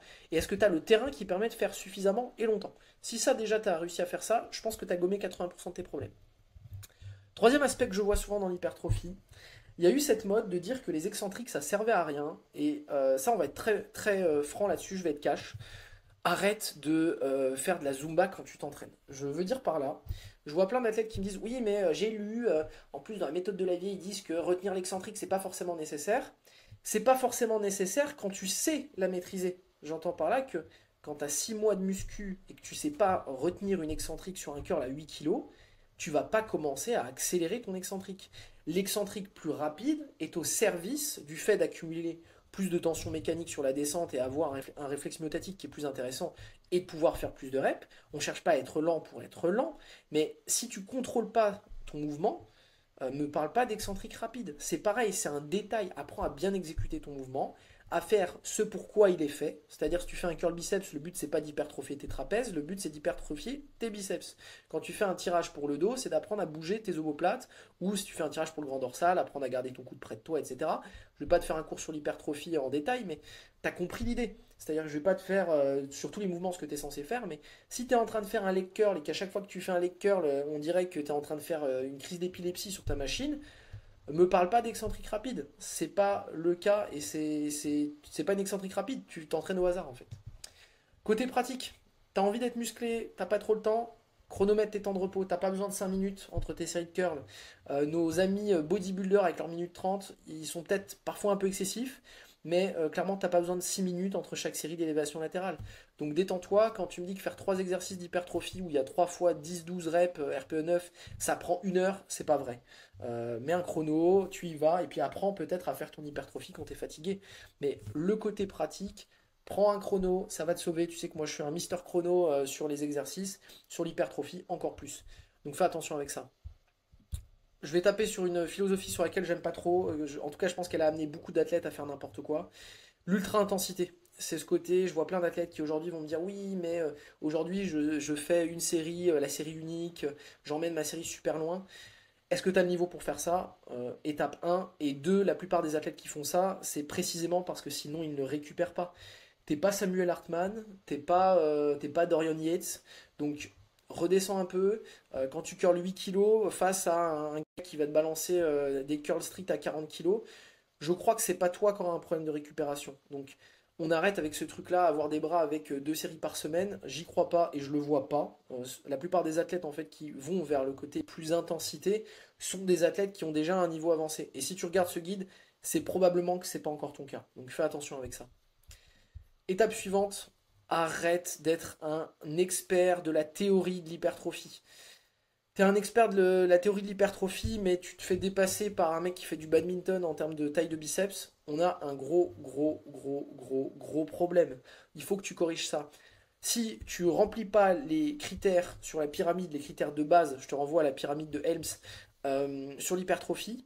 Non, ce n'est pas le fait d'avoir choisi un leg curl assis plutôt qu'un leg curl allongé qui explique que tu as des ischios qui sont moins gros qu'une athlète de 47 kilos. Fais attention avec ça, parce que ça, les athlètes de FA, souvent ça part d'une très bonne intention, sont des athlètes qui aiment se renseigner. Alors, je suis le premier à faire du theory crafting. Je suis le premier à te faire un guide de plus d'une heure sur t'expliquer comment devenir musclé. Donc ça, c'est un truc que j'aime bien faire aussi. Mais quand tu dois faire le mouvement, l'effort battra toujours la théorie. Et ça, il faut que tu gardes ça en tête sur l'hypertrophie. C'est pour ça que tu vas voir, et tu sais que dans les podcasts, on en parle souvent, c'est souvent comme ça que tu vas voir le gars, il vient à la salle de sport, il a un maillot de foot, il est en jogging, t'as l'impression que le gars, il a jamais ouvert un bouquin d'anatomie, et il a 52 bras. C'est quoi le truc de base? Il s'entraîne en fait. Et ça, sur l'hypertrophie, si tu as tendance à toujours chercher des petites choses cachées, c'est peut-être que tu es en train d'esquiver l'effort, et fais gaffe à ça, parce que ça, c'est du poison, et tu te retrouves à faire 1, 2, 3, 4 années de muscu, tu as regardé plein de détails, mais t'es toujours pas musclé. Donc, pose-toi les bonnes questions, et sois capable, en fait, de te dire aussi, bah, est-ce que là, ce que je fais, ça fonctionne? Si ça fait 3, 4, 5 ans que tu t'entraînes, et en fait, on dirait que tu t'entraînes pas, t'es peut-être tombé là-dedans. Donc, fais gaffe. Question suivante, pourquoi autant de power n'ont pas de physique? Première question là-dessus que je vais essayer de traiter simplement, c'est je pense qu'il y a beaucoup d'athlètes en fait qui tout simplement en termes d'hypertrophie se sont jamais assez entraînés. Quand tu vois des athlètes qui commencent à s'entraîner et en fait font du SBD pur, l'idée elle est pas mauvaise, hein, et que quand tu leur dis de faire un curl biceps de temps en temps et que le bench, il y a peut-être une corrélation entre ta masse musculaire et ton physique en fait, t'as l'impression de leur dire, t'as l'impression de les insulter. Il y a quand même une logique, je te renvoie au début de la vidéo sur cette idée de volume.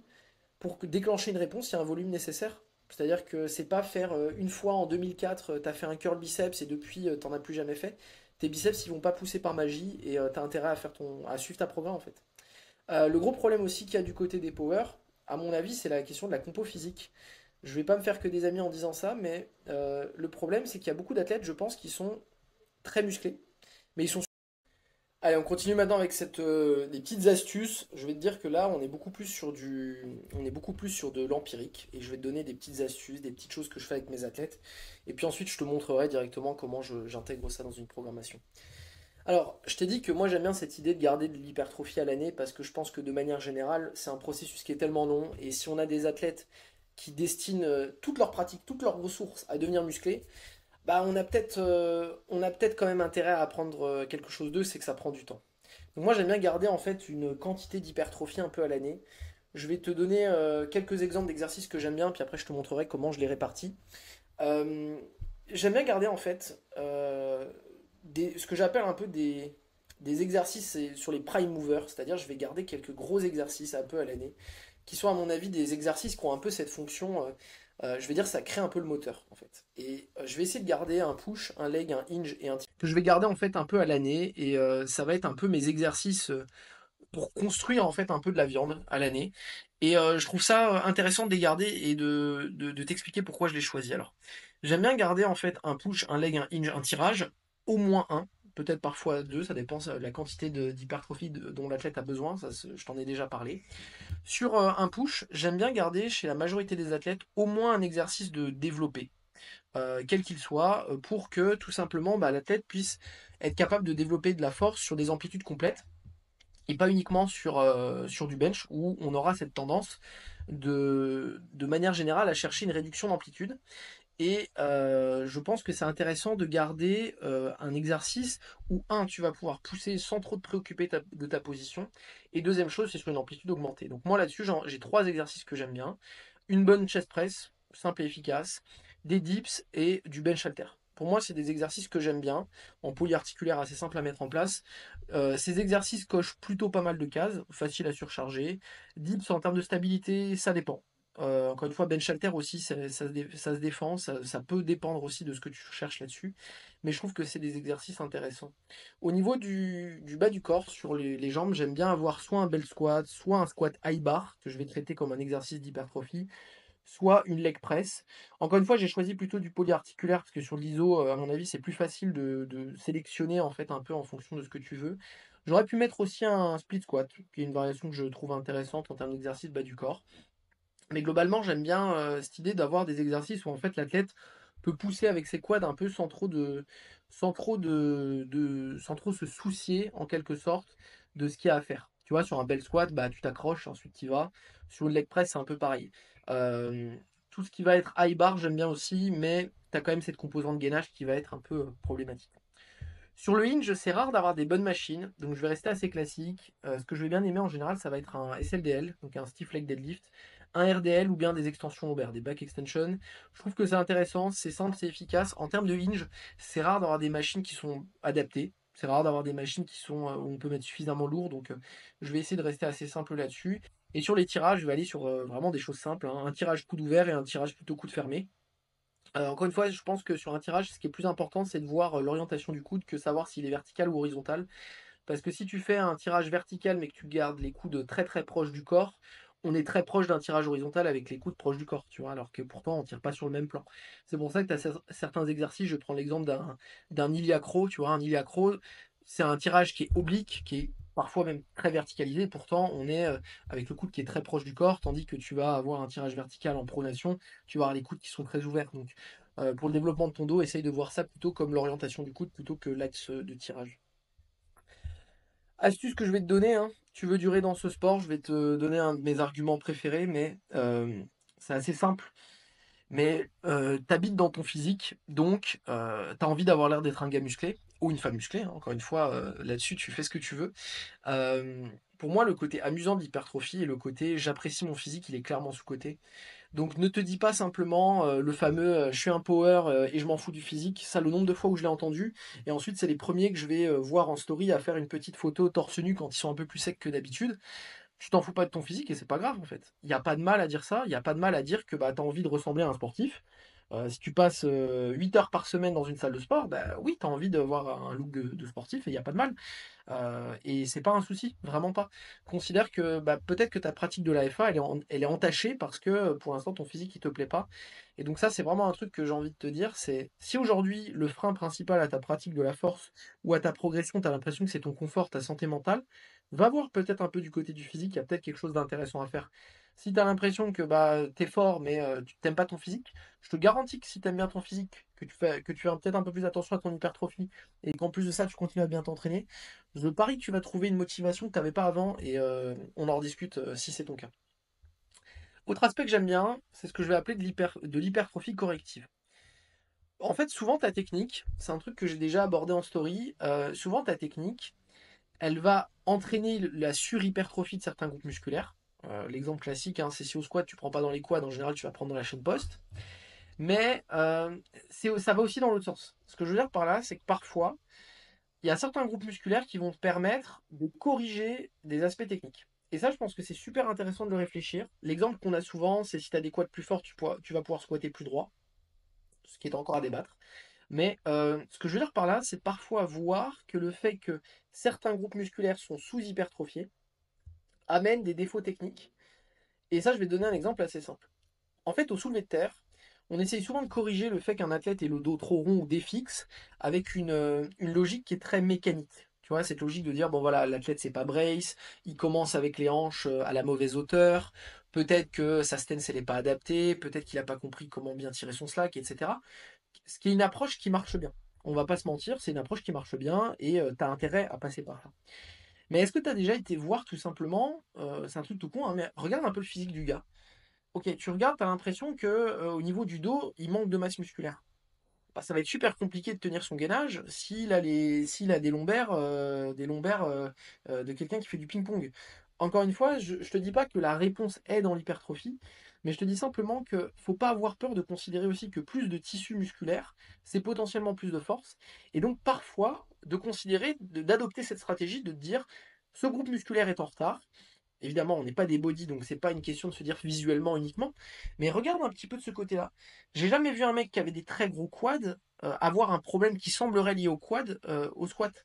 Pareil au soulevé de terre. Si tu vois le mec quand il se met torse nu, ton pote, t'as l'impression que c'est lombaire, t'as l'impression que c'est des tuyaux, il a un dos, il est il est en 4D. Bah, il y a peut-être un truc intéressant pour son soulevé de terre, tu vois. Peut-être que là, sur ses lombaires, bah, peut-être que quand il va se mettre à tirer et peut-être un peu défixer son haut du dos, son bas du dos, bah, il va peut-être le payer un peu moins cher que ton pote quand tu le regardes de travers, enfin tu le regardes de côté, t'as l'impression que c'est une feuille de papier. Il y a peut-être un truc à aller regarder. Et donc, je pense que ça, c'est important de garder ça en tête. N'exclut pas la cause hypertrophie, la cause, on pourrait dire, en termes de tissu musculaire. Je pense que c'est une cause qui parfois est un peu sous-cotée. Oui, au bench, tu as du mal à tenir ta position. Ok. Mais regarde peut-être un peu l'hypertrophie de ton dos. Regarde, est-ce que ton dos il est vraiment fort? En général, si tu as un dos très fort, c'est rare de ressembler à une feuille de papier. Microloading et tracking. N'hésite pas à microloader tes assistances. C'est une façon simple de progresser dessus sans arrêt. Microloader de 250, 500 grammes, 1 kg, une rep. T'as pas besoin de faire des plus 3, plus 4 reps à chaque séance pour que ça soit productif. Et track par pitié tes assistances. Note-les sur un carnet. Arrête de penser que ta mémoire va te suffire là-dessus. C'est pas vrai. Prends ton téléphone, note ce que tu as fait. Ok, aujourd'hui j'avais 100 kilos, j'ai fait quoi? J'ai fait 12, 10, 9. Bah, la fois d'après, je vais au moins essayer de faire 12, 10, 10 par exemple. Le but, c'est simplement de gamifier, de faire en sorte que tu dures dans le temps. Et si tu dures dans le temps, tu seras musclé. C'est QFD. Donc ça, je t'en ai déjà parlé. Et ça fait vraiment, vraiment la différence. Une phrase que je dis souvent à mes athlètes, c'est que l'hypertrophie ne permet pas que de construire du muscle, mais construit la capacité à construire du muscle. C'est un truc que je dis souvent aux athlètes, c'est l'hypertrophie, c'est un gras. C'est-à-dire que tu fais correctement ce qu'il faut en une semaine, tu ne seras pas musclé. Par contre, tu vas te mettre dans une disposition pour devenir musclé sur le long terme. Et c'est comme ça qu'il faut que tu vois le truc. Il faut que tu vois que tout ce que je t'ai proposé au préalable, eh bien en fait, ça sert très simplement à construire le fait que tu vas construire du muscle. Et ça, c'est vraiment un truc que j'aime bien dire, c'est il faut créer une sorte d'hygiène de sportif musclé. C'est-à-dire que tu vas prendre l'habitude que quand tu vas faire tes assistances, tu vas les faire, tu vas bien les faire, tu vas les faire souvent, tu vas pas les skipper, etc. Et c'est faire ça sur le long terme qui va te permettre de développer cette capacité à, en fait, de ne pas te poser la question si tu vas être musclé ou pas, parce que tu vas l'être. Donc vraiment, garde ça en tête. C'est pas le fait de le faire correctement une fois qui va t'aider, c'est le fait d'accumuler cette capacité à construire du muscle qui va t'amener, en fait, très simplement, à être capable d'être un athlète qui pourra devenir musclé. Donc garde ça en tête, ça pourra t'aider. Et c'est comme si une fois tu suis tes macronutriments, c'est pas ça qui va te rendre sec, c'est pas ça qui va te rendre hyper massif, c'est le fait d'accumuler ça sur tous les jours, toutes les séances de ton bloc, etc. Je bloque sur un exercice. Qu'est-ce que je fais? Donc je bloque sur un exercice, j'entends par là que ça fait au moins 2 à 3 semaines que tu n'as pas PR dessus, c'est-à-dire que tu n'as pas rajouté une rep, 1 kilo, t'as rien changé en fait, voire même tu régresses. Tu as trois solutions. Première solution, c'est un déload. C'est ok, je déload cet exercice. Je recule et je réavance. Moi, c'est ma stratégie numéro 1. Stratégie numéro 2, c'est j'ai déload, ça marche pas. 90% du temps, ça aura marché. Je vais faire ce que j'appelle un recyclage. C'est quoi un recyclage? C'est que je vais avoir deux exercices qui vont être assez proches, mais que je vais pouvoir utiliser pour débloquer une progression. Je vais donner un exemple simple. Tu fais un curl aux haltères, alterné. Allez, mais on va faire plus simple. Tu fais un curl haltère bilatéral aux haltères. Ok? Tu fais les deux bras en même temps. Ok, ça commence à coincer, ça n'a pas l'air d'avancer. Je vais passer sur un curl unilatéral en me tenant peut-être à un truc. Qu'est-ce qui se passe? Pouf, je peux encore gratter 2-3 semaines de progression. Ça n'a pas marché. Ok, on va dire que j'ai des loads, j'ai recyclé, ça n'a pas marché. Bah, je vais peut-être aller voir pour changer d'exercice. Ça fait 10 semaines que je tabasse mes curls à la poulie basse. Ok, j'ai l'impression que là, des lots de recyclage, ça marche pas, pardon. Qu'est-ce que je vais faire? Je vais peut-être passer sur, je sais pas, un curl pupitre à la machine. Si ça peut être intéressant, peut-être que il y a peut-être quelque chose à aller choper de ce côté-là. Mais pars pas dans l'idée de te dire, bon, et voilà, c'est fini, plus de progression. Non, non, trouve un moyen pour contourner ça. Trouve un moyen pour sortir de la stagnation. Et je t'en ai donné assez là pour que tu puisses t'en sortir. L'hypertrophie est plus cumulative que réactionnelle. Ça rejoint mon idée que tu construis pas du muscle, mais tu construis une capacité à construire du muscle. Ce qui est important, c'est de trouver un plan qui va te permettre, et ça je te le proposerai dans une autre vidéo dont je te donne l'accès directement dans la description. Il suffira simplement de cliquer sur le lien et de m'envoyer un message pour que je puisse te donner cette vidéo où je te présente comment justement je crée une programmation qui est orientée plutôt hypertrophie chez un athlète. Ce que je vais dire à un athlète, c'est que je vais toujours partir de ce qu'il peut faire. Je préfère un athlète qui fait moins. Je préfère un athlète qui, on reprend un peu ce que je t'ai dit sur le volume, on reprend nos 6-15 séries hebdo par exemple. Je préfère un athlète qui en fait que 6, mais qui va les faire toutes toutes les semaines de son bloc, et pendant 12, 24, 36 mois, plutôt que d'un athlète qui va m'envoyer une séance bras de l'extrême, qui va super bien se passer, etc., mais qui va la faire une fois par an. À la fin, qui va être musclé? C'est clairement l'athlète qui en a fait moins. Moins veut pas dire être super minimaliste, veut dire être logique, être cumulatif. Ce qui va faire que tu vas devenir big, c'est pas 3 séries de bras, c'est 3 séries de bras sur 2 séances par semaine, toutes les semaines, pendant tous tes blocs, pendant toutes tes années de pratique. Et ça, vraiment garde ça en tête, parce que le problème de l'athlète de FA, c'est qu'il cherche toujours le shortcut, il cherche toujours ce petit moment où il va pouvoir trouver le truc caché. Je te le donne. Tu veux avoir des gros bras, fais tes bras longtemps, en progressant sur tes charges avec suffisamment de volume, avec les bons exercices.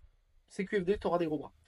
Et ça, vraiment, fais attention avec ça. Et je pense que c'est vraiment, vraiment la clé pour devenir très, très, très, très big. Un truc qui peut être intéressant, c'est que pour progresser sur le long terme, je t'ai dit que le changement d'exercice était intéressant quand tu stagnais. Mais moi, je vais surtout garder en tête qu'il y a une stratégie que j'aime bien, c'est ce que j'appelle la rotation d'exercice pour progresser à long terme. Tu vas voir que au bout d'un moment, ce qui va t'ennuyer pour faire ton hypertrophie, c'est que tu t'amuses plus. Donc l'enjeu, c'est de trouver quelques exercices que tu aimes bien et de les recycler. Tu vois, je t'ai parlé de ma théorie des 12 semaines, donc 4 pour apprendre le mouvement, 4 pour développer, 4 pour récolter. C'est peut-être intéressant de voir si tu as une rotation d'exercices que tu aimes bien. Tu vois, ok, sur les jambes, j'aime bien faire de la leg press et du leg extension. Ok, très bien. Qu'est-ce que tu aimes bien faire d'autre? Bah, il y a un troisième que j'aime bien, c'est du split squat à la Smith, par exemple, la Smith Machine. Bon, ok, tu as ta rotation en fait. Ta rotation, ça va être peut-être ces 3 exercices-là. Et chaque fois que soit tu rencontres une période de stagnation, soit tu te rends compte que bah t'as plus envie de ressembler à une ficelle, soit tu te rends compte que ton adhérence, ton envie ou le terrain pour créer du muscle, bah ça commence à s'effriter. Pourquoi pas jouer avec cette rotation? Ah bah le prochain bloc, je suis motivé, je le ferai parce que bah, je vais faire du leg extension. Ok? Peut-être que le leg extension, ça répond moins bien à ta problématique, c'est peut-être un peu moins polyvalent que faire un bel squat. C'est moins spécifique pour ton SBD, c'est sûr. Mais au moins, je suis sûr que tu vas faire ton leg extension. Parce que si tu as écrit bel squat dans ta programmation et que tu ne le fais pas, bah tu seras pas musclé. On revient toujours au même truc de base. Donc fais attention avec ça. N'essaye pas de faire le plan parfait. Fais un plan où tu as. J'aime bien voir ça en fait chez beaucoup d'athlètes dans la programmation. Si tu as suivi le guide sur la stagnation, si tu l'as pas encore vu, évidemment regarde-le. C'est une ressource que j'ai mis sur YouTube qui, je pense, pourrait t'aider. Considère en fait que l'objectif d'une bonne prog est d'avoir un raisonnement dans ta programmation. C'est pas d'avoir la réponse uniquement à ce qui se passe maintenant. Ça, 90% des coachs vont te le faire et ChatGPT va très bien te le faire. Tu lui demandes une programmation simple, il va te la proposer. Ce qui va faire ta différence et ce qui va t'amener sur le long terme à avoir un meilleur physique que les autres et des meilleures performances, c'est d'avoir anticipé en fait un arbre décisionnel. C'est en gros, quand je vais rencontrer la problématique A, pour l'hypertrophie, c'est continuer à faire mes exercices d'hypertrophie. Bah, ça sera quoi mon option 1? Ce sera quoi mon option 2, mon option 3, mon option 4? Et si tu arrives à réfléchir toujours comme ça, on se retrouve d'ici quelques temps avec tes 45 de bras et je pense que ton physique aura vraiment bougé et je pense que tu seras plus, par pitié, fais taire les powers n'ont pas de physique, je veux plus entendre ça et tu verras que très probablement, j'allais dire paradoxalement, mais non, c'est très probable, c'est quasiment sûr et certain, quand tu vas kiffer ton physique, tu vas faire plus attention à ta diète et tu vas peut-être même encore plus te donner sur le SBD et ça va t'amener dans un cercle vertueux vraiment qui fait la diff et je pense que ça peut être super intéressant pour la majorité des athlètes. Évidemment, si tu as aimé ce guide, n'hésite pas à le partager à tes amis qui pensent toujours qu'on ne peut pas être powerlifter et avoir un bon physique. Si tu veux nous soutenir, pense bien évidemment à commenter la vidéo, à liker et à t'abonner à notre chaîne YouTube. Et si tu souhaites directement travailler avec nous, tu as toutes les informations qui sont dans la description. Tu plus d'excuses pour ressembler à un flûtiste.